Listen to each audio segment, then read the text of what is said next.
The key to running a smooth bar has always been about being organized, being ready for what's coming at you. And that just takes on an even greater importance now that we're moving into this age of fresh cocktails, high-end cocktails. You've got to be ready to do these things in a way that everything's ready to go, in the same way that you would do it in the kitchen. The idea of mise en place in a kitchen, 30 people come in and order the same salad, you're prepped and ready to go. And that's the same thing we're doing at the bar now. We're getting our juices prepped beforehand. We're having all of our mints and herbs and spices picked and ready and in our jars on the bar ready to go. All that stuff gets done before the people come in so that we're ready to hit this volume and do these high-end cocktails in the proper way so that we're not scrambling.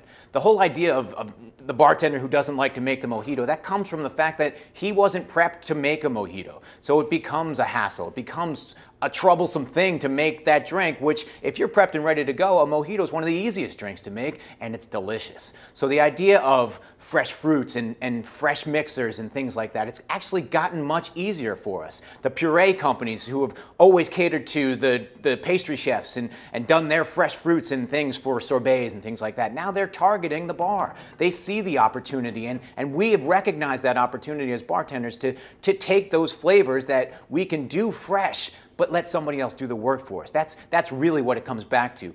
Let the work be done beforehand, either in-house by you and your team, or let somebody do it, like a puree provider, and someone do it for you so that all this stuff is laid out in an organized fashion here at your fingertips so that when somebody comes in and wants that crazy cocktail that you put on the menu, everything's here and you're ready to make it.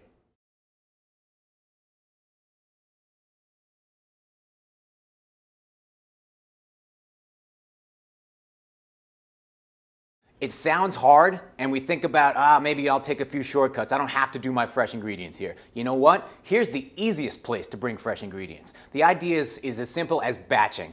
Basically what we're going to do is we're going to make a great drink, a handcrafted drink with beautiful ingredients, but we're going to do it in mass. We're going to do it in a bucket. We're going to do it so that everything's done beforehand. If we've got a bunch of people coming in and we want to make them a beautiful fresh watermelon drink, well, we'll take all those fresh ingredients, we'll prep them in the back, and we'll just raise our recipe up so that we can hit that volume. And the idea behind batching is really, it's as simple as being ready for 1,000 people to come in and drink that drink. Making a drink for 60, doing it in a kitchen Lexan in the back so that the booze is in there, your mixers are in there, your fresh ingredients are in there, so that everything's ready to go, and all you have to do when your guests get there is shake it up, make it fresh and put it in the glass for them, and have your garnishes ready to go. This is an opportunity to blow people's minds, because what you have is a fresh cocktail that's done. All you have to do is prepare it and put it in the glass. We wish every drink was that easy to make, so take this opportunity to batch. And batching's as simple as taking your recipe and extending it for the number of people that you're going to do, and obviously you round up. When we do a batch, there's a lot of things that we have to take into account here, but it's really a process that is a little bit of trial and error and a lot of fun. What you're going to do is you're going to work your batch kind of backwards. So we have to be careful because we don't just want to take that exact formula and put it in the bucket and hope that it's right. What we're going to do is we're going to adjust it a little bit on the fly. So what we'll do is we'll use a little bit less of a few things so that we can adjust to that, it's all about making it taste great. That's the key to doing a batch. Just like when we make a drink, if you're not sure about the proportions, you'll taste it with a straw.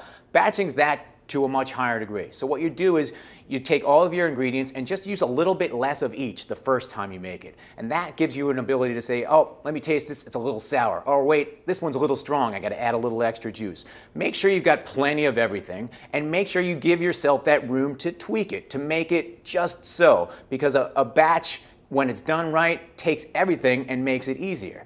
And once you do this a couple of times, it gets really easy to do, and you can be able to get a lot closer on the first try. But when we're starting, just give yourself that little bit of leeway. But doing a batch allows you to do what you're doing in the best way and do it for volume.